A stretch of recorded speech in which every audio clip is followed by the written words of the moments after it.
Bismillahirrahmanirrahim. Assalamualaikum warahmatullahi wabarakatuh. Bagaimana kabar anak-anakku semua? Semoga sehat ya. Alhamdulillah. Setelah kita kemarin berjibaku dengan BPS, kali ini kita lanjutkan materi sejarah kebudayaan Islam. Kali ini kita akan membahas tentang kisah teladan Utsman bin Affan. Setelah kemarin kita membahas dua khalifah, Abu Bakar As-Siddiq dan Umar bin Khattab. Itu simak baik-baik sambil memegang buku rangkuman materi. Ya, buku rangkuman materi. Nanti kalau ada tambahan bisa ditulis di tempat yang kosong, di tempat yang lapang. Baik anak-anakku semua, kisah teladan Utsman bin Affan ini ringkasannya saja, materi intinya saja, tidak usah banyak-banyak. Nanti bisa kalian simak sambil disimak di rangkuman materi. Oke anak-anakku, kita mulai.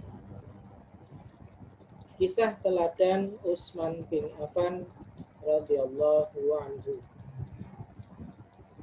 Sebelum masuk Islam, nama lengkap beliau adalah Utsman bin Affan bin Abdul As bin Umayyah bin Abdus Syam. Berasal dari Bani Umayyah, merupakan saudagar yang kaya raya. Saudagar itu seperti juragan kalau sekarang. Ya. Setelah masuk Islam, beliau termasuk golongan as-sabiqunal awwalun. Ya, kalian sudah tahu, yaitu golongan orang-orang yang lebih dulu masuk Islam. Masuk Islam berkat ajakan Abu Bakar As-Siddiq. Sifatnya sangat pemalu dan pemurah dan juga sangat dermawan. Setelah masuk Islam, beliau menikah dan menjadi menantu Nabi 2 kali. Maksudnya apa? Menikah yang pertama dengan Ruqayyah. Setelah Ruqayyah meninggal, beliau dijodohkan lagi dan dinikahkan dengan Ummu Kulsum binti Muhammad. Jadi beliau pernah menikah dengan 2 putri Nabi, sehingga diberi gelar dengan Zunnurain atau pemilik 2 cahaya. 2 cahaya itu maksudnya 2 putri Nabi. Ya, bisa kalian tambahkan di buku. Bersifat sangat dermawan.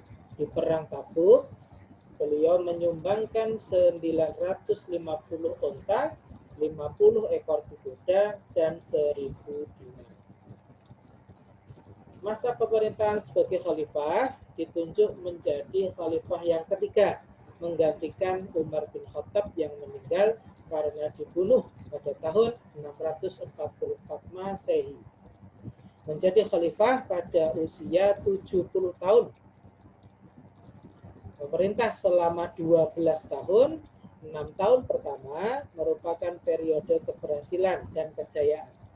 Sedangkan periode kedua kebalikannya merupakan periode kemunduran. Jadi zaman dulu itu 2 periode itu, 1 periodenya 6 tahun. Kalau sekarang 1 periodenya 5 tahun. Perluasan wilayah Islam zaman Utsman bin Affan, ya, bisa kalian lihat di rangkuman materi halaman 2. Ya. Bisa kalian simak, mengutus beberapa sahabat ke beberapa daerah, bisa kalian simak di rangkuman materi atau di layar. Ya, ada 6 sahabat di situ. Abdullah bin Abi Sarrah ke Tarablis, Muawiyah bin Abu Sufyan ke Kalkiliyah dan Siprus dan lain sebagainya.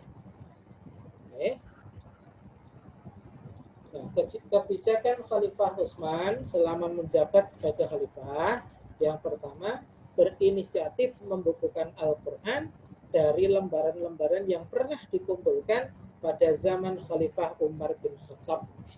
Ya, bisa kalian simak di halaman 3. Pembukuan Al-Quran diketuai oleh Zaid bin Sabit. Bisa kalian garis bawahi ya, bisa kalian garis bawahi. Anggotanya adalah Abdullah bin Zubair dan Abdurrahman bin Haris. Di bukumu tertulis Abdullah, bisa kalian ganti Abdurrahman bin Haris. Menurut beberapa catatan sejarah, tercatat nama Abdurrahman bin Haris. Al-Quran itu diperbanyak menjadi 4, yang asli tetap di Madinah, yang 4 disebar ke Mekah, Suriah, Basrah, dan Kufah. Nah, ini juga mungkin belum ada di bukumu, bisa kalian tambahi. Pembukuan Al-Quran di zaman Utsman bin Affan menjadi mushaf, diberi nama Mushaf Utsmani atau Rasam Utsmani. Jadi menurut beberapa catatan sejarah, mushaf yang kita pegang sekarang itu termasuk Mushaf Utsmani atau Rasam Utsmani. Ya, jadi kalau kita baca, pahala jariahnya itu sampai ke Utsman bin Affan karena inisiatif membukukan Al-Quran. Nah, kita sampai ke wafatnya Utsman bin Affan, ya, meninggal pada 17 Juni 656 Masehi, meninggal saat membaca Al-Quran karena dibunuh.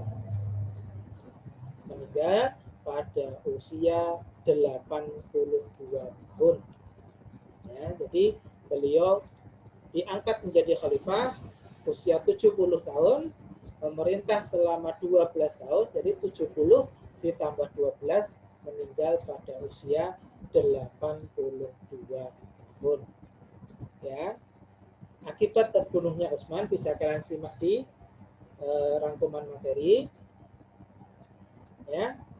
Antara lain akibatnya adalah bangkitnya kembali semangat kesukuan Arab, pecahnya persatuan dan kesatuan umat Islam, pusat pemerintahan bergeser dari Madinah ke Damaskus, gerakan perluasan wilayah Islam mengalami kemunduran, dan yang terakhir pecahnya perang saudara yang turun-temurun dalam Islam. Besok insya Allah pada saat kita membahas Ali bin Abi Thalib itu ada perang Jamal, yaitu perang antara kaum Islam dengan kaum Islam. Selama ini kita membahas perang itu Islam dengan kafir. Nah, nanti di Ali bin Abi Thalib kita akan membahas sampai ke perang saudara sendiri, perang sesama. Itu ya anak-anakku semua, ini singkatnya. Nanti kalau ada pertanyaan bisa share pertanyaan kalian di kolom komentar YouTube. Ya, dicantumkan nama, nomor, dan kelas kalian. Itu singkatnya dari Pak Adi, mudah-mudahan bisa dipahami. Itu kalau ada pertanyaan bisa kalian cantumkan di kolom komentar. Ingat, selama di rumah patuhi protokol kesehatan dan patuhi perintah Bapak Ibu. Ya, dari Pak Adi cukup sekian, kurang lebihnya mohon maaf. Wassalamualaikum warahmatullahi wabarakatuh.